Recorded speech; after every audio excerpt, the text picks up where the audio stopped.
ਲੇਖਕ ਰਾਮ ਸਰੂਪ ਅਣਖੀ ਦਾ ਨਾਵਲ ਕੋਠੇ ਖੜਕ ਸਿੰਘ। ਇਸ ਵੀਡੀਓ ਦੇ ਵਿੱਚ ਆਪਾਂ ਇਸ ਦਾ ਦੂਜਾ ਪਾਰਟ ਕਰਾਂਗੇ। ਪਹਿਲਾਂ ਤੁਸੀਂ ਪਾਰਟ 1 ਦੇਖ ਚੁੱਕੇ ਹੋ, ਜਿਸ ਦੇ ਵਿੱਚ ਤੁਹਾਨੂੰ ਪਹਿਲਾਂ ਵੀ ਦੱਸਿਆ ਸੀ ਕਿ ਇਸ ਕਿਤਾਬ ਦੇ 4 ਭਾਗ ਹਨ ਤੇ ਪਹਿਲੇ ਪਾਰਟ ਦੇ ਵਿੱਚ ਆਪਾਂ 2 ਭਾਗਾਂ ਦੀ ਵੀਡੀਓ ਬਣਾਈ ਸੀ ਤੇ ਹੁਣ ਆਖਰੀ ਦੇ 2 ਭਾਗਾਂ ਦੀ ਵੀਡੀਓ ਇਸ ਪਾਰਟ ਵਿੱਚ ਬਣ ਜਾਏਗੀ। ਤੇ ਪਹਿਲੇ ਪਾਰਟ ਦੇ ਵਿੱਚ ਹਰਨਾਮੀ ਨਾਮ ਦਾ ਕਰੈਕਟਰ ਸਭ ਤੋਂ ਜ਼ਿਆਦਾ ਉੱਭਰ ਕੇ ਆਉਂਦਾ ਹੈ ਤੇ ਦੂਜੇ ਭਾਗ ਦੇ ਵਿੱਚ ਮੱਲਣ ਨਾਮ ਦਾ ਕਰੈਕਟਰ ਉੱਭਰ ਕੇ ਆਉਂਦਾ ਹੈ। ਇਸੇ ਤਰ੍ਹਾਂ ਹੀ ਹੁਣ ਤੀਜੇ ਪਾਰਟ ਦੇ ਵਿੱਚ ਵੀ 2 ਨਵੇਂ ਕਰੈਕਟਰ ਆਉਂਦੇ ਨੇ। ਇਹ 2 ਕਰੈਕਟਰ ਨੇ ਪੁਸ਼ਪਿੰਦਰ ਅਤੇ ਨਸੀਬ। ਨਸੀਬ ਜੰਗੀਰੇ ਨਾਈ ਦਾ ਭਾਣਜਾ ਹੈ ਜੋ ਸੀਤੋ ਨੂੰ ਵਿਆਹ ਕੇ ਲਿਆਇਆ ਹੁੰਦਾ ਹੈ, ਜਿਸ ਨੇ 14 ਸਾਲ ਦੀ ਸਜ਼ਾ ਕੱਟੀ ਸੀ। ਉਸ ਤੋਂ ਬਾਅਦ ਪੁਸ਼ਪਿੰਦਰ ਜੱਟਾਂ ਦੀ ਕੁੜੀ ਹੈ, ਹਰਦਿੱਤ ਦੀ ਕੁੜੀ ਹੈ, ਜਾਣੀ ਕਿ ਝੰਡੇ ਦੀ ਪੋਤੀ ਹੈ। ਝੰਡੇ ਦੀ ਬਰਸੀ ਮਨਾਉਂਦਿਆਂ ਹੀ ਇਹਨਾਂ ਦੋਵਾਂ ਦਾ ਆਪਸ ਦੇ ਵਿੱਚ ਪਿਆਰ ਪੈ ਜਾਂਦਾ ਹੈ ਤੇ ਹੁਣ ਇਹ ਕਾਲਜ ਦੇ ਵਿੱਚ BA ਕਲਾਸ ਦੇ ਆਖਰੀ ਭਾਗ ਦੀ ਪੜ੍ਹਾਈ ਕਰ ਰਹੇ ਨੇ ਤੇ ਕੁਝ ਹੀ ਦਿਨਾਂ ਬਾਅਦ ਇਹਨਾਂ ਦੇ ਫਾਈਨਲ ਪੇਪਰ ਹੋਣ ਵਾਲੇ ਨੇ, ਜਿਸ ਕਰਕੇ ਪੁਸ਼ਪਿੰਦਰ ਨੂੰ ਫਿਕਰ ਹੁੰਦਾ ਹੈ ਕਿ ਹੁਣ ਆਪਾਂ ਮਿਲਾਂਗੇ ਕਿਵੇਂ, ਤੇ ਉਹ ਪ੍ਰੈਸ਼ਰ ਪਾਉਂਦੀ ਹੈ ਕਿ ਆਪਾਂ ਨੂੰ ਵਿਆਹ ਕਰਵਾ ਲੈਣਾ ਚਾਹੀਦਾ।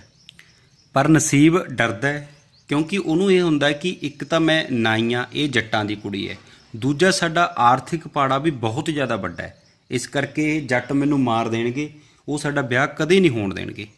ਪਰ ਪੁਸ਼ਪਿੰਦਰ ਜੇਰਾ ਕਰਕੇ ਕਹਿੰਦੀ ਹੈ ਕਿ ਇਨਸਾਨੀਅਤ ਤੋਂ ਉੱਤੇ ਕੁਝ ਨਹੀਂ, ਤੇ ਜੇ ਆਪਣਾ ਸੱਚਾ ਪਿਆਰ ਹੈ ਤਾਂ ਆਪਾਂ ਆਖਰ ਦੇ ਵਿੱਚ ਮਿਲਾਂਗੇ, ਆਪਾਂ ਵਿਆਹ ਕਰਵਾਵਾਂਗੇ। ਕਾਲਜ ਦੇ ਵਿੱਚ ਇੱਕ ਪ੍ਰੋਫੈਸਰ ਸੱਜਣ ਸਿੰਘ ਹੁੰਦਾ ਹੈ ਜੋ ਕਿ ਸਟੂਡੈਂਟਸ ਦੇ ਵਿੱਚ ਬਹੁਤ ਹੀ ਜ਼ਿਆਦਾ ਹਰਮਨ ਪਿਆਰਾ ਹੁੰਦਾ ਹੈ।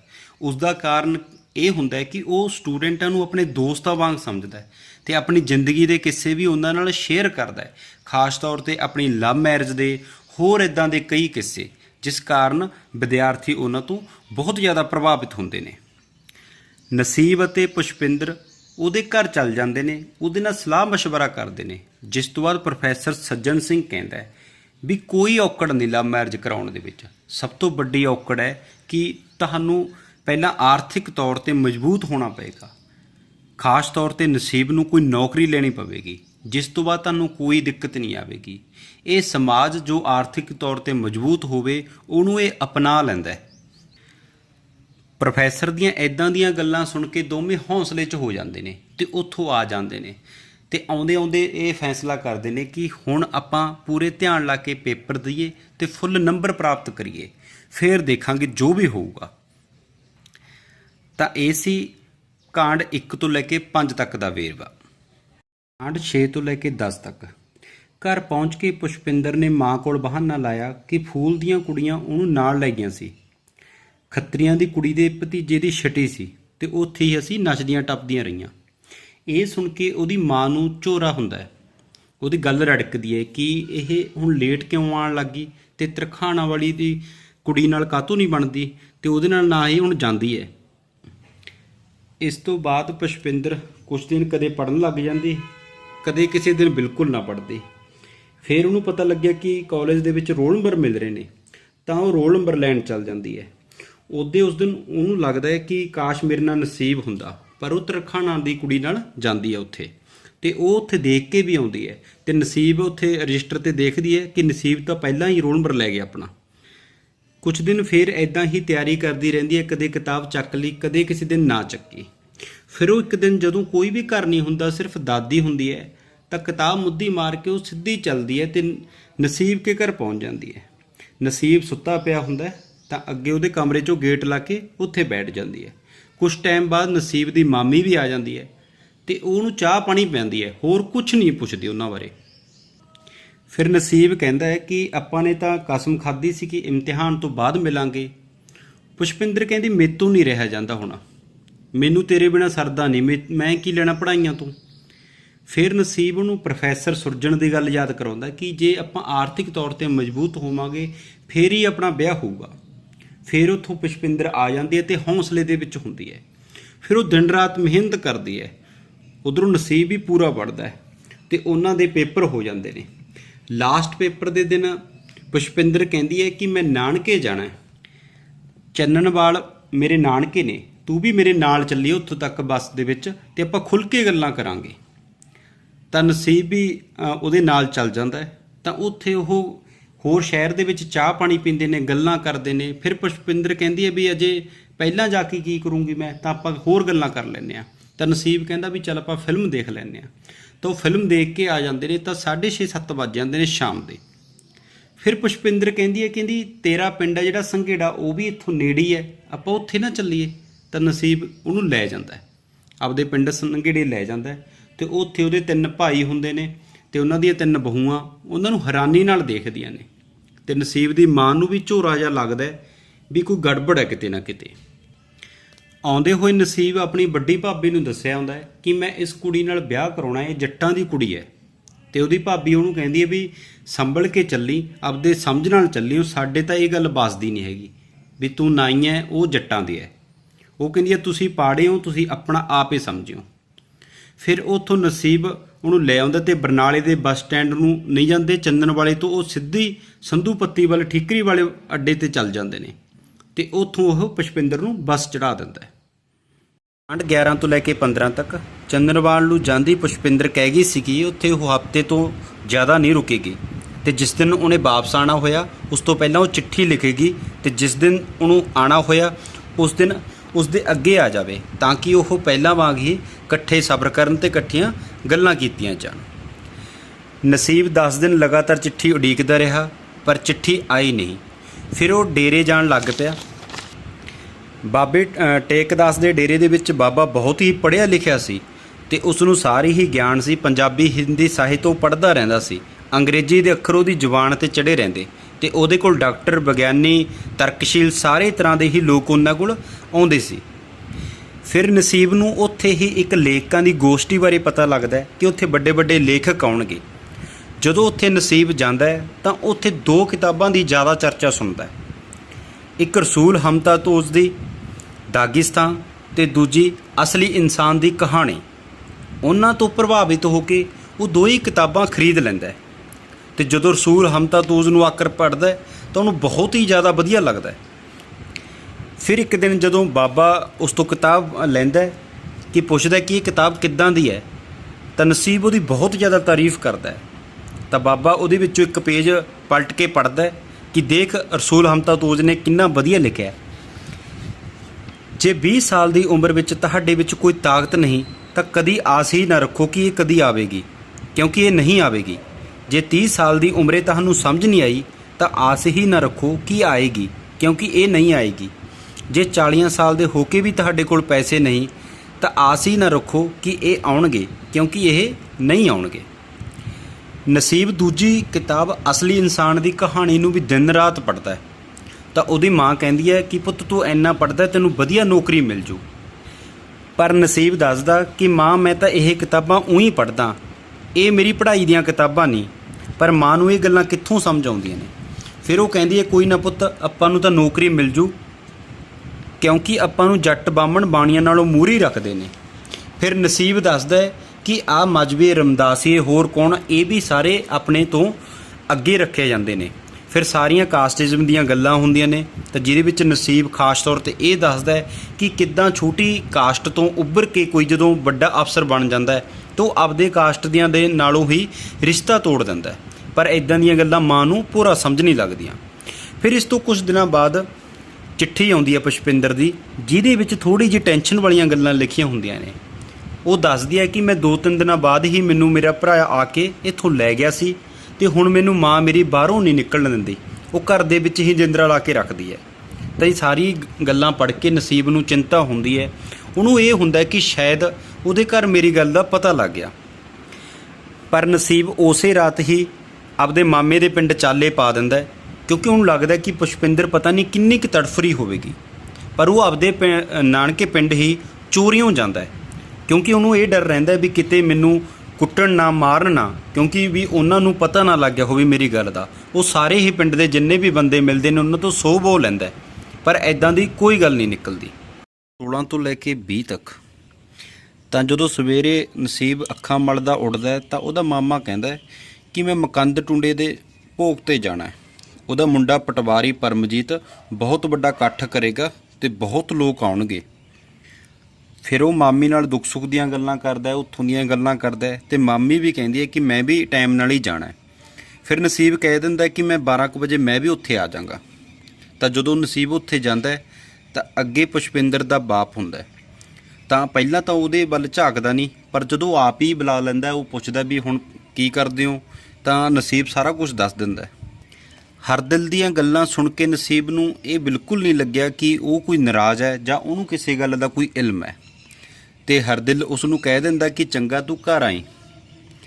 ਅਗਲੇ ਦਿਨ ਸਵੇਰੇ ਨਸੀਬ ਸੋਚਦਾ ਕਿ ਵਧੀਆ ਬਹਾਨਾ ਮਿਲ ਗਿਆ ਕਿ ਚਲੋ ਆਪ ਹੀ ਉਹਦੇ ਬਾਪ ਨੇ ਬੁਲਾਇਆ ਮੈਨੂੰ ਘਰ। ਫਿਰ ਉਹ ਸੋਚਦਾ ਕਿ ਹੁਣ ਮੈਂ ਕੀ ਬਹਾਨਾ ਲਾਵਾਂਗਾ ਉੱਥੇ ਜਾ ਕੇ।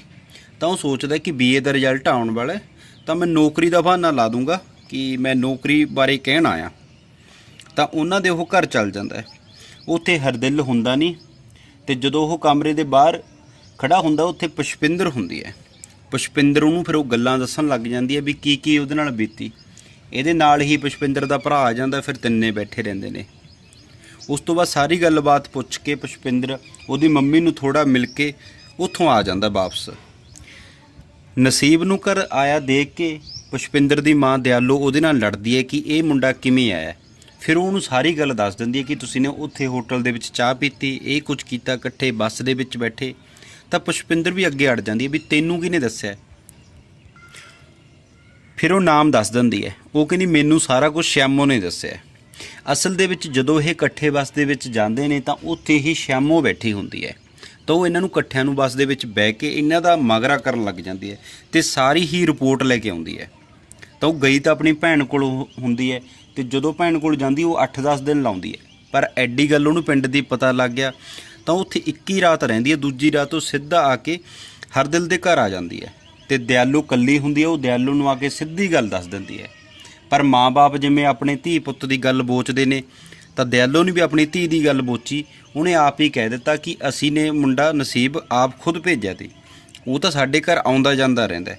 ਤਾਂ ਉਹਨੇ ਕੁੜੀ ਨੇ ਇਕੱਲੀ ਜਾਣਾ ਸੀ, ਅਸੀਂ ਤਾਂ ਕਰਕੇ ਉਹਨੂੰ ਨਾਲ ਭੇਜ ਦਿੱਤਾ। ਰਹੀ ਗੱਲ ਚਾਹ ਪਾਣੀ ਦੀ, ਤਾਂ ਹੁਣ ਇਹ ਪੜ੍ਹੇ ਲਿਖੇ ਮੁੰਡੇ ਦਾ ਕਾਲਜਾਂ ਦੇ ਵਿੱਚ ਵੀ ਇਕੱਠੇ ਪੀਂਦੇ ਰਹਿੰਦੇ ਨੇ। ਤੂੰ ਮੇਰੀ ਕੁੜੀ ਬਾਰੇ ਐਡਾ ਕੋਈ ਦੂਸ਼ਣ ਨਾ ਲਾਈ, ਨਹੀਂ ਤਾਂ ਤੂੰ ਆਪਣੇ ਆਪ ਬਾਰੇ ਸੋਚ ਲੈ। ਤਾਂ ਇਹ ਸਾਰੀਆਂ ਗੱਲਾਂ ਸੁਣ ਕੇ ਸ਼ਿਆਮੋ ਉੱਥੋਂ ਵਾਪਸ ਆ ਜਾਂਦੀ ਹੈ।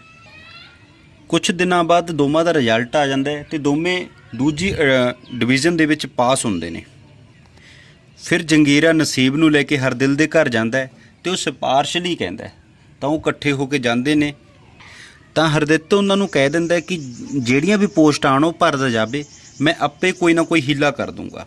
ਤਾਂ ਐਦਾਂ ਹੀ ਬੈਂਕ ਦੀਆਂ ਪੋਸਟਾਂ ਨਿਕਲਦੀਆਂ ਨੇ। ਨਸੀਬ ਫਾਰਮ ਭਰਦਾ ਅਤੇ ਇੰਟਰਵਿਊ ਵੀ ਵਧੀਆ ਹੁੰਦਾ। ਇਸ ਤੋਂ ਬਾਅਦ ਇਹਦੀ ਸਿਫਾਰਿਸ਼ ਨਾਲ ਉਹ ਲੱਗ ਜਾਂਦਾ ਹੈ। ਪਰ ਸਿਫਾਰਿਸ਼ ਦੀ ਗੱਲ ਇਹ ਹੁੰਦੀ ਹੈ ਕਿ ਉਹ ਜਾਂਦਾ ਹੈ ਨਹੀਂ, ਬਸ ਇਹਨਾਂ ਤੋਂ ਸਿਰਫ ਪੈਸੇ ਫੜ ਲੈਂਦਾ। ਨਸੀਬ ਆਪਣੇ ਦਮ 'ਤੇ ਹੀ ਨੌਕਰੀ ਪ੍ਰਾਪਤ ਕਰਦਾ। ਦੂਜੇ ਪਾਸੇ ਪੁਸ਼ਪਿੰਦਰ MA ਪੰਜਾਬੀ ਯੂਨੀਵਰਸਿਟੀ ਪਟਿਆਲਾ ਤੋਂ ਕਰਨ ਲੱਗ ਜਾਂਦੀ ਹੈ। ਫਿਰ ਦੋਵਾਂ ਦੇ ਆਪਸ ਦੇ ਵਿੱਚ ਚਿੱਠੀ ਪੱਤਰ ਰਾਹੀਂ ਗੱਲਬਾਤ ਸ਼ੁਰੂ ਹੋ ਜਾਂਦੀ ਹੈ। ਠੰਡ 21 ਤੋਂ ਲੈ ਕੇ 25 ਤੱਕ ਪੁਸ਼ਪਿੰਦਰ ਨੂੰ ਹੁਣ ਰਿਸ਼ਤੇ ਵਾਲੇ ਦੇਖਣ ਵਾਲੇ ਆ ਜਾਂਦੇ ਨੇ, ਅਤੇ ਭਗਤੇ ਵਾਲਾ ਮੁੰਡਾ ਉਹਦੀ ਮਾਂ ਨੂੰ ਪਸੰਦ ਨਹੀਂ ਆਉਂਦਾ। ਅਤੇ ਫਿਰ ਇੱਕ ਹੋਰ ਰਿਸ਼ਤੇ ਦੀ ਦੱਸ ਪੈਂਦੀ ਹੈ। ਉਹ BSc ਪਾਸ ਅਤੇ FCI ਵਿੱਚ ਇੰਸਪੈਕਟਰ ਨੂੰ ਲੱਗੇ ਨੂੰ ਉਹਨੂੰ 6 ਮਹੀਨੇ ਹੋਏ ਹੁੰਦੇ ਨੇ। ਜ਼ਮੀਨ ਉਹ ਮੁੰਡੇ ਕੋਲ 10 ਕਿੱਲੇ ਹੁੰਦੀ ਹੈ। ਤਾਂ ਮਾਂ-ਬਾਪ ਦੋਨਾਂ ਨੂੰ ਉਹ ਰਿਸ਼ਤਾ ਪਸੰਦ ਆ ਜਾਂਦਾ ਹੈ, ਅਤੇ ਉਦੋਂ ਬਾਅਦ ਪੁਸ਼ਪਿੰਦਰ ਨੂੰ ਦੱਸਿਆ ਜਾਂਦਾ ਹੈ। ਪੁਸ਼ਪਿੰਦਰ ਉਸ ਤੋਂ ਪਹਿਲਾਂ ਹੀ ਚਿੱਠੀ ਨਸੀਬ ਨੂੰ ਲਿਖ ਚੁੱਕੀ ਹੁੰਦੀ ਹੈ ਕਿ ਜੇ ਹੁਣ ਦੇਰ ਕਰਤੀ ਤਾਂ ਇਦੋਂ ਬਾਅਦ ਬੇੜਾ ਹੱਥ ਨਹੀਂ ਆਉਣਾ। ਉਸ ਤੋਂ ਬਾਅਦ ਪੁਸ਼ਪਿੰਦਰ ਦਾ ਭਰਾ ਉਹਨੂੰ ਯੂਨੀਵਰਸਿਟੀ ਤੋਂ ਲੈ ਜਾਂਦਾ। ਤਾਂ ਉੱਥੇ ਜਾ ਕੇ ਜਦੋਂ ਉਹਨੂੰ ਸਾਰੀ ਗੱਲਬਾਤ ਪਤਾ ਲੱਗਦੀ ਹੈ ਤਾਂ ਉਹ ਮਨਾ ਕਰ ਦਿੰਦੀ ਹੈ ਕਿ ਮੈਨੂੰ ਇਹ ਰਿਸ਼ਤਾ ਪਸੰਦ ਨਹੀਂ, ਮੈਂ ਨਹੀਂ ਅਜੇ ਵਿਆਹ ਕਰਾਉਣਾ, ਮੈਂ MA ਦੀ ਪੜ੍ਹਾਈ ਪੂਰੀ ਕਰਨੀ ਹੈ। ਪਰ ਮਾਂ-ਬਾਪ ਉਹਨੂੰ ਕਹਿੰਦੇ ਨੇ ਕਿ MA ਕਰਕੇ ਕੀ ਕਰਨਾ, ਮੁੰਡਾ ਵਧੀਆ ਹੈ। ਅੰਦਰਲੀ ਗੱਲ ਕੁੜੀ ਦੱਸਦੀ ਨਹੀਂ। ਫਿਰ ਜਦੋਂ ਮਾਵਾਂ ਧੀਆਂ ਦੋਵੇਂ ਹੁੰਦੀਆਂ ਨੇ ਤਾਂ ਮਾਂ ਉਹਨੂੰ ਕਹਿ ਦਿੰਦੀ ਹੈ ਵੀ ਹੋਰ ਦੱਸ ਤਾਂ ਕਿੱਥੇ ਕਰਵਾਉਣਾ ਹੈ। ਜਦੋਂ ਇੱਦਾਂ ਕਹਿੰਦੀ ਰਹਿੰਦੀ ਹੈ ਤਾਂ ਪੁਸ਼ਪਿੰਦਰ ਵੀ ਜੇਰਾ ਜਿਹਾ ਕਰਕੇ ਦੱਸ ਦਿੰਦੀ ਹੈ ਕਿ ਮੈਂ ਤਾਂ ਵਿਆਹ ਨਸੀਬ ਨਾਲ ਕਰਾਉਣਾ ਹੈ। ਤਾਂ ਉਹਦੀ ਮਾਂ 'ਤੇ ਤਿਉੜੀਆਂ ਪੈ ਜਾਂਦੀਆਂ ਨੇ ਅਤੇ ਉਹ ਖੇਤ ਰੋਟੀ ਲੈ ਕੇ ਚੱਲ ਜਾਂਦੀ ਹੈ। ਉੱਥੇ ਜਾ ਕੇ ਉਹ ਪੁਸ਼ਪਿੰਦਰ ਦੇ ਬਾਪ ਨੂੰ ਸਾਰੀ ਗੱਲ ਦੱਸ ਦਿੰਦੀ ਹੈ, ਅਤੇ ਨਾਲੇ ਕਹਿੰਦੀ ਹੈ ਵੀ ਕੁੜੀ ਨੂੰ ਕੁਛ ਨਹੀਂ ਕਹਿਣਾ, ਬੇੜਾ ਹੱਥ ਨਹੀਂ ਆਉਣਾ, ਵੀ ਆਪਾਂ ਚੁੱਪ ਚਪੀਤੇ ਦਿਨ ਛੇਤੀ ਕਢਾ ਕੇ ਮੁੰਡੇ ਨਾਲ ਇਹਦਾ ਵਿਆਹ ਕਰਦੇ, ਜਲਦੀ ਇਹਦਾ ਜੂੜ ਵੱਢ ਦੇ। ਉੱਧਰੋਂ ਨਸੀਬ ਨੂੰ ਚਿੱਠੀ ਮਿਲਣ ਦੇ ਨਾਲ ਹੀ ਉਹ ਛੁੱਟੀ ਲੈ ਕੇ ਪੰਜਾਬੀ ਯੂਨੀਵਰਸਿਟੀ ਆਉਂਦਾ ਹੈ, ਜਿੱਥੇ ਉਹਨੂੰ ਪੁਸ਼ਪਿੰਦਰ ਨਹੀਂ ਮਿਲਦੀ ਅਤੇ ਪਤਾ ਲੱਗਦਾ ਕਿ ਉਹਨੂੰ ਤਾਂ ਉਹਦਾ ਭਰਾ ਪਿੰਡ ਲੈ ਗਿਆ। ਤਾਂ ਪਿੰਡ 'ਚ ਜਾਂਦਾ, ਉਹਨੂੰ ਰਾਤ ਨੂੰ ਟਿਕਾ ਨਹੀਂ ਆਉਂਦਾ। ਸਵੇਰੇ 3 ਵਜੇ ਜਾਗ ਖੁੱਲ੍ਹ ਜਾਂਦੀ ਹੈ। ਫਿਰ ਉਹ ਜਾਂਦਾ ਉਹਦੇ ਘਰ ਚੱਲ ਜਾਂਦਾ ਸਿੱਧਾ ਚੋਰੀਓਂ। ਉਹਨੂੰ ਪਤਾ ਹੁੰਦਾ ਕਿ ਪੁਸ਼ਪਿੰਦਰ ਇੱਥੇ ਪਈ ਹੁੰਦੀ ਹੈ, ਤਾਂ ਪੁਸ਼ਪਿੰਦਰ ਨੂੰ ਜਾ ਕੇ ਜਾਂਦਾ। ਜਦੋਂ ਪੁਸ਼ਪਿੰਦਰ ਵੀ ਅੱਗੇ ਜਾਗਦੀ ਹੁੰਦੀ ਹੈ ਤਾਂ ਪੁਸ਼ਪਿੰਦਰ ਸਾਰੀ ਗੱਲ ਦੱਸਦੀ ਹੈ ਅਤੇ ਉਹਨੂੰ ਇਹ ਕਹਿ ਦਿੰਦੀ ਹੈ ਕਿ ਤੂੰ ਇੱਦਾਂ ਕਰ ਵੀ ਪ੍ਰੋਫੈਸਰ ਸੁਰਜਨ ਦੇ ਘਰ ਚੱਲ ਜਾ, ਮੈਂ ਉੱਥੇ 10 ਵਜੇ ਤੱਕ ਆ ਜਾਂਗੀ, ਫਿਰ ਆਪਾਂ ਉੱਥੋਂ ਹੀ ਸਿੱਧਾ ਕਲਕੱਤੇ ਭੱਜਾਂਗੇ। ਤਾਂ ਨਸੀਬ ਉਹਦੀ ਗੱਲ ਸੁਣ ਕੇ ਵਗ ਜਾਂਦਾ ਉੱਥੇ, ਅਤੇ ਜਦੋਂ ਸੁਰਜਨ ਨੂੰ ਸਾਰੀ ਗੱਲਬਾਤ ਦੱਸ ਦਿੰਦਾ ਹੈ, ਉਹ ਵੀ ਪ੍ਰੋਫੈਸਰ ਮੰਨ ਜਾਂਦਾ ਕਿ ਤੁਸੀਂ ਇੱਦਾਂ ਨਾ ਭੱਜਣਾ, ਤੁਹਾਡੀ ਮੈਂ ਲਵ ਮੈਰਿਜ ਕੋਰਟ ਮੈਰਿਜ ਕਰਵਾ ਦਾਂਗਾ ਬਠਿੰਡੇ, ਤਾਂ ਤੁਹਾਨੂੰ ਕੋਈ ਚੱਕਰ ਹੀ ਨਹੀਂ ਹੈਗਾ, ਫਿਰ ਤੁਸੀਂ ਕਲਕੱਤਾ ਚੱਲ ਜਿਓ। ਤਾਂ ਉੱਥੇ ਉਹ ਉਡੀਕਦੇ ਰਹਿੰਦੇ ਨੇ ਪਰ ਪੁਸ਼ਪਿੰਦਰ ਆਉਂਦੀ ਨਹੀਂ। ਤਾਂ ਨਸੀਬ ਉਡੀਕਦਾ ਪ੍ਰੋਫੈਸਰ ਨੂੰ ਕਹਿ ਦਿੰਦਾ ਕਿ ਤੁਸੀਂ ਇੱਥੇ ਹੀ ਬੈਠੋ, ਮੈਂ ਬਾਹਰ ਗੇੜਾ ਦੇ ਕੇ ਆਇਆ। ਤਾਂ ਉਹ ਸ਼ਹਿਰ ਦੇ ਵਿੱਚ ਜਦੋਂ ਜਾਂਦਾ ਹੈ, ਉੱਥੇ ਅੱਗੇ ਉਹਨੂੰ ਹਰਦਿੱਤ ਦਿਖ ਜਾਂਦਾ ਹੈ। ਪਹਿਲਾਂ ਤਾਂ ਉਹ ਨੀਵੀਂ ਜੀ ਪਾਉਂਦਾ ਹੈ, ਪਰ ਹਰਦਿੱਤ ਵੀ ਸਾਹਮਣੇ ਆ ਰਹਿੰਦਾ, ਤਾਂ ਉਹਨੂੰ ਬੁਲਾ ਲੈਂਦਾ। ਹਰਦਿੱਤ ਉਹਨੂੰ ਹਾਲ ਚਾਲ ਪੁੱਛਦਾ, ਉਹਦੀ ਨੌਕਰੀ ਬਾਰੇ ਪੁੱਛਦਾ, ਸਾਰੀ ਗੱਲਬਾਤ ਪੁੱਛਦਾ। ਅਤੇ ਉਹਨੂੰ ਗੱਲਾਂ ਦੇ ਵਿੱਚ ਹੀ ਹਰਦਿੱਤ ਸੋਚਦਾ ਕਿ ਕਿਉਂ ਨਾ ਇਹ ਮੁੰਡੇ ਨੂੰ ਦਾ ਕੰਮ ਤਮਾਮ ਕੀਤਾ ਜਾਵੇ। ਤਾਂ ਉਹ ਹਰਦਿੱਤ ਉਹਨੂੰ ਲੈ ਜਾਂਦਾ ਕਿ ਚੱਲ ਭਾਣਜਾ ਵੀ ਤੂੰ ਪੜ੍ਹਿਆ ਲਿਖਿਆ, ਆਪਾਂ ਲਹਿਰਾ ਤੂਰਕੋਟ ਚੱਲਦੇ ਹਾਂ, ਉੱਥੇ ਇੱਕ ਟਰੈਕਟਰ ਵਿਕਾਊ ਹੈ, ਤੂੰ ਪੜ੍ਹਿਆ ਲਿਖਿਆ ਵੀ ਹੈ, ਉੱਥੇ ਕਾਗਜ਼ ਪੱਤਰ ਦੇਖ ਲਈ। ਤਾਂ ਉਹਨੂੰ ਨਾਲ ਲੈ ਜਾਂਦਾ ਅਤੇ ਨਸੀਬ ਵੀ ਉਹਦੀਆਂ ਗੱਲਾਂ 'ਚ ਆ ਜਾਂਦਾ ਵੀ ਇਹਨੂੰ ਤਾਂ ਕੁਛ ਨਹੀਂ ਪਤਾ, ਇਹ ਤਾਂ ਮੇਰੇ ਨਾਲ ਇੰਨੀ ਨਰਮਾਈ ਨਾਲ ਬੋਲ ਰਿਹਾ। ਤਾਂ ਉਹਦੇ ਨਾਲ ਚੱਲ ਪੈਂਦਾ। ਤਾਂ ਬੱਸ ਦੇ ਵਿੱਚ ਜਾਂਦੇ ਨੇ, ਉਦੋਂ ਬਾਅਦ ਉਹ ਉੱਥੇ ਨੇੜੇ ਤੇੜੇ ਉਤਰਦੇ ਨੇ ਅਤੇ ਸੁੰਨੀ ਜਗ੍ਹਾ 'ਤੇ ਚੱਲ ਜਾਂਦੇ ਨੇ। ਸੁੰਨੀ ਜਗ੍ਹਾ 'ਤੇ ਜਾ ਕੇ ਜਦੋਂ ਨਸੀਬ ਦੀ ਪਿੱਠ ਹੁੰਦੀ ਹੈ ਤਾਂ ਹਰਦਿੱਤ ਕੋਲ ਜਿਹੜਾ ਉਹ ਬੰਦੂਕ ਹੁੰਦੀ ਹੈ, ਤਾਂ ਉਹਦੇ ਨਾਲ ਉਹ ਫਾਇਰ ਕਰ ਦਿੰਦਾ, ਉਹਦੀ ਢੂੰਈ 'ਤੇ ਲਾ ਕੇ ਵੱਜਦਾ, ਤਾਂ ਬੌਂਦਲ ਜਾਂਦਾ ਨਸੀਬ। ਉਸ ਤੋਂ ਬਾਅਦ ਉਹ ਸਾਹਮਣੇ ਦੀ ਉਹਦੀ ਪੁੜਪੜੀ ਦੇ ਵਿੱਚ ਫਾਇਰ ਮਾਰਦਾ, ਜਿਸ ਦੇ ਨਾਲ ਨਸੀਬ ਉੱਥੇ ਹੀ ਮਰ ਜਾਂਦਾ ਅਤੇ ਉੱਥੋਂ ਹਰਦਿੱਤ ਭੱਜ ਜਾਂਦਾ। ਭਾਗ ਚੌਥਾ, ਕਾਂਡ 1 ਤੋਂ ਲੈ ਕੇ 5 ਤੱਕ। ਇਹਨਾਂ ਕਾਂਡ ਦੇ ਵਿੱਚ ਹਰਿੰਦਰ ਦਾ ਕਰੈਕਟਰ ਪੂਰਾ ਉੱਭਰ ਕੇ ਆਉਂਦਾ ਹੈ। ਉਹ ਆਪਣੇ ਪਿਤਾ ਹਰਦਿੱਤ ਦਾ ਪੂਰੀ ਤਰ੍ਹਾਂ ਵਿਰੋਧ ਕਰਦਾ ਹੈ, ਕਿਉਂਕਿ ਹਰਿੰਦਰ ਹੁਣ ਮਾਰਕਸਵਾਦੀ ਕਿਤਾਬਾਂ ਪੜ੍ਹਨ ਲੱਗ ਗਿਆ ਸੀ, ਰੂਸੀ ਕਿਤਾਬਾਂ ਪੜ੍ਹਨ ਲੱਗ ਗਿਆ ਸੀ, ਜਿਸ ਤੋਂ ਉਹਨੂੰ ਬਹੁਤ ਕੁਝ ਸਿੱਖਣ ਨੂੰ ਮਿਲਿਆ। ਅਤੇ ਜਿਹੜੀ ਸਾਮਰਾਜਵਾਦੀ ਹੈ ਸੋਚ ਹੈ ਜਾਂ ਇੱਕ ਅਮੀਰ ਧੜਾ ਹੈ, ਉਹਨਾਂ ਦੀ ਸੋਚ ਦੇ ਹੁਣ ਖਿਲਾਫ ਹੋ ਗਿਆ। ਅਤੇ ਉਹਨੂੰ ਆਪਣਾ ਪਿਓ ਵੀ ਉੱਦਾਂ ਹੀ ਲੱਗਦਾ ਕਿ ਉਹਨੇ ਜਿਹੜੀ ਜ਼ਮੀਨ ਬਣਾਈ ਹੈ ਇੱਦਾਂ ਹੀ ਲੁੱਟਾਂ ਖੋਹਾਂ ਕਰਕੇ ਕਿਸੇ ਦਾ ਹੱਕ ਮਾਰ ਕੇ ਬਣਾਈ ਹੈ। ਤਾਂ ਉਹ ਆਪਣੇ ਬਾਪ ਦਾ ਬਹੁਤ ਜ਼ਿਆਦਾ ਵਿਰੋਧ ਕਰਨ ਲੱਗ ਗਿਆ, ਜਿਸ ਤੋਂ ਅੱਕ ਕੇ ਹਰਦਿੱਤ ਨੇ ਵੀ ਹੁਣ ਉਸ ਦਾ ਖਹਿੜਾ ਛੱਡ ਦਿੱਤਾ ਅਤੇ ਉਹਨੂੰ ਲੱਗਣ ਲੱਗ ਗਿਆ ਕਿ ਮੁੰਡਾ ਜਵਾਨ ਹੋ ਗਿਆ ਅਤੇ ਹੁਣ ਮੈਨੂੰ ਢਲ ਜਾਣਾ ਚਾਹੀਦਾ।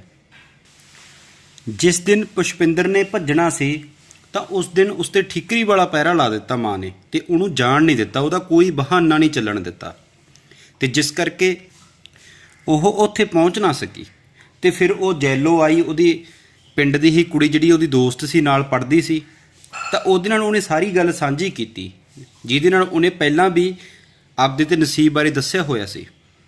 ਫਿਰ ਜੈਲੋ ਨੇ ਚਿੱਠੀ ਲਿਖਤੀ ਜਿੱਥੇ ਪੁਸ਼ਪਿੰਦਰ ਮੰਗੀ ਹੋਈ ਸੀ, ਉਹਨੂੰ ਸਾਰਾ ਕੁਝ ਦੱਸਤਾ ਕਿ ਇਹ ਨਸੀਬ ਨਾਂ ਦੇ ਮੁੰਡੇ ਨੂੰ ਪਿਆਰ ਕਰਦੀ ਹੈ ਅਤੇ ਇਹ ਤੇਰੇ ਨਾਲ ਵਿਆਹ ਨਹੀਂ ਕਰਾਉਣਾ ਚਾਹੁੰਦੀ। ਨਸੀਬ ਦੇ ਕਤਲ ਦੀ ਗੱਲ ਪੂਰੇ ਪਿੰਡ ਦੇ ਵਿੱਚ ਫੈਲ ਜਾਂਦੀ ਹੈ, ਅਤੇ ਉਸ ਤੋਂ ਬਾਅਦ ਪੁਸ਼ਪਿੰਦਰ ਨੂੰ ਜਦੋਂ ਪਤਾ ਲੱਗਦਾ ਹੈ ਤਾਂ ਉਹ ਰੋਣ ਲੱਗ ਜਾਂਦੀ ਹੈ, ਬਹੁਤ ਜ਼ਿਆਦਾ ਰੋਂਦੀ ਹੈ, ਦਿਨ ਰਾਤ ਰੋਂਦੀ ਹੈ। ਫਿਰ ਉਸ ਨੂੰ ਜੈਲੋ ਆ ਕੇ ਸੰਭਾਲਦੀ ਹੈ। ਫਿਰ ਪੁਸ਼ਪਿੰਦਰ ਆਪਣੇ ਭਰਾ ਹਰਿੰਦਰ ਨੂੰ ਸਾਰਾ ਕੁਝ ਦੱਸ ਦਿੰਦੀ ਹੈ ਨਸੀਬ ਬਾਰੇ, ਅਤੇ ਉਹਨੂੰ ਕਹਿੰਦੀ ਹੈ ਕਿ ਮੈਂ ਤਾਂ ਤੂੰ ਇੱਕ ਹੀ ਚੀਜ਼ ਮੰਗਦੀ ਹੈ, ਮੈਨੂੰ ਪਟਿਆਲੇ ਯੂਨੀਵਰਸਿਟੀ ਛੱਡਿਓ। ਤਾਂ ਹਰਿੰਦਰ ਉਹਦਾ ਭਰਾ ਉਹਨੂੰ ਯੂਨੀਵਰਸਿਟੀ ਦੁਬਾਰੇ ਛੱਡ ਆਉਂਦਾ, ਅਤੇ ਉਹ ਕਹਿੰਦੀ ਹੈ ਵੀ ਮੈਂ ਹੁਣ ਵਾਪਸ ਨਹੀਂ ਆਉਣਾ। ਤਾਂ ਨਾ ਉਹਦੀ ਮਾਂ ਰੋਕ ਸਕਦੀ ਹੈ ਅਤੇ ਨਾ ਹੀ ਉਹਦਾ ਪਿਤਾ ਰੋਕ ਪਾਉਂਦਾ ਹੈ। ਉੱਥੇ ਪੁਸ਼ਪਿੰਦਰ ਦੀ ਇੱਕ ਸਹੇਲੀ ਪਦਮਾ ਹੁੰਦੀ ਹੈ, ਜਿਸ ਨਾਲ ਜਦੋਂ ਵੀ ਹਰਿੰਦਰ ਜਾਂਦਾ ਤਾਂ ਉਹ ਬਹੁਤ ਜ਼ਿਆਦਾ ਨੇੜਤਾ ਵਿਖਾਉਂਦੀ, ਅਤੇ ਉਹ ਬਹੁਤ ਸਾਰੀਆਂ ਢੇਰ ਰਾਤ ਤੱਕ ਗੱਲਾਂ ਕਰਦੇ ਰਹਿੰਦੇ। ਕਾਂਡ 6 ਤੋਂ ਲੈ ਕੇ 10 ਤੱਕ। ਗੌਂਦੀ ਅਤੇ ਗੌਂਦੀ ਦੀ ਘਰਵਾਲੀ ਕੁਸ਼ਲਿਆ ਮਰ ਚੁੱਕੇ ਸਨ। ਉਹਨਾਂ ਦਾ ਮੁੰਡਾ ਬਦਰੀ ਨਰੈਣ ਝਰੀਨ ਕੌਰ ਪ੍ਰਾਇਮਰੀ ਟੀਚਰ ਸੀ। ਵਿਆਹ ਉਹਨੇ ਕਰਵਾਇਆ ਨਹੀਂ, ਟੀਚਰ ਯੂਨੀਅਨ ਵਿੱਚ ਕੰਮ ਕਰਦਾ ਸੀ। ਸਕੂਲ ਤਾਂ ਉਹ ਘੱਟ ਵੱਧ ਹੀ ਜਾਂਦਾ ਸੀ, ਅਤੇ ਹਰ ਟਾਈਮ ਕੋਈ ਨਾ ਕੋਈ ਯੂਨੀਅਨ ਉਹਦਾ ਖਹਿੜਾ ਨਹੀਂ ਛੱਡਦੇ ਸੀ, ਅਤੇ ਕਿਤੇ ਨਾ ਕਿਤੇ ਉਹਨੂੰ ਲੈ ਜਾਂਦੇ ਸੀ। ਜਨਤਾ ਪਾਰਟੀ ਦੇ ਹਾਰਨ ਬਾਅਦ ਅਤੇ ਪੰਜਾਬ ਵਿੱਚ ਫਿਰ ਕਾਂਗਰਸੀ ਸਰਕਾਰ ਬਣਨ ਕਰਕੇ ਬਦਰੀ ਨੈਣ ਦੇ ਚਿੱਤ ਵਿੱਚ ਪਤਾ ਨਹੀਂ ਕੀ ਆਈ, ਉਹ ਜਲੰਧਰ ਦੇ ਵਿੱਚ ਦੁਬਾਰਾ ਫਿਰ ਅਖਬਾਰ ਦੀ ਨੌਕਰੀ ਜੁਆਇਨ ਕਰ ਲੈਂਦਾ ਅਤੇ ਆਪਣੀ ਜ਼ਮੀਨ ਛਡਵਾ ਲੈਂਦਾ, ਉੱਥੇ ਉਹ ਸਫੈਦੇ ਲਗਾ ਦਿੰਦਾ।